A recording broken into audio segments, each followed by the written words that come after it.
her diçen nerazîbûna Kurdan li beramberî armaçkirina wan li nav Kurdistanê û derve zêde dibe. Ev der Parîsa paytexta Fransayê ye.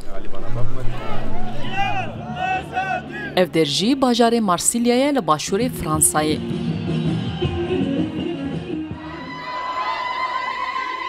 Ev jî navdilê Ewropayê ye, bajarê Berlîn.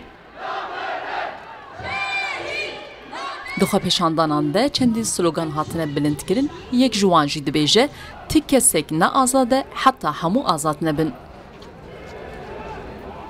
Ne tenê Kurdin ku rijiyane sercadeyan.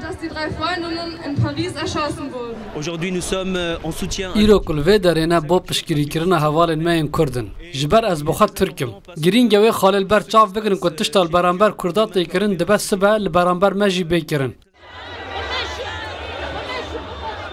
Helwesta beşek ji welatiyên Fransî jî heman helwesta Kurdan e û dibêjin divê hikûmet eşkere bike kî ku jerê sê welatiyên 10 sal berî niha li Parîsê bû û derbarê bûyera mehaborî de jî agahiyên zêdetir bide ku tê de sê welatî hatin kuştin.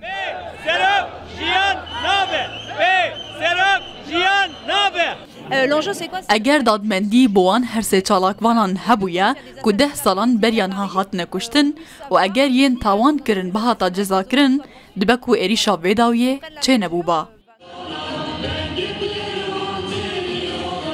23 mehaborî welatiyekî Fransî êrişî navenda çanda Kurd a Ahmetkaya û sertiraşxaneyekê kir û di encamê de 3 kesan canê xweş destan. Êrîş bû sedema acizbûna welatiyan û ji wê rûjê ve çend caran xwepêşandanên berfireh kirine.